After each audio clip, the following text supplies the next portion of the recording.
Hi friend, சிக்கனை cut பண்ணி எடுத்துடலாம். ஒரு ஆள் சாப்பிட்ற அளவுக்கு சிக்கன் ரைஸ் செய்யலாம். எண்ணெய் ஊற்றிடலாம். ஒரு முட்டை, கொஞ்சம் உப்பு போட்டுடலாம். முட்டைக்கு முட்டை வேகட்டும்.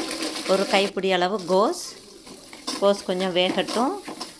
கொஞ்சம் கேரட், கொஞ்சம் குடமிளகாய், கொஞ்சம் உப்பு போட்டு நல்லா கிண்டி விடுவோம். காய் வேகட்டும்.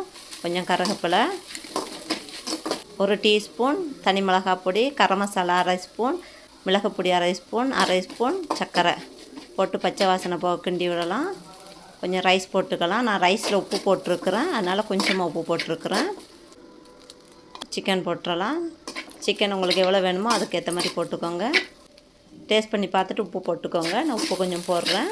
நல்லா கிண்டி விட்டு ஒரு ஸ்பூன் சோயா சாஸ், கொஞ்சம் கொத்தமல்லி போட்டு கிண்டி விட்டு இறக்கிடலாம்.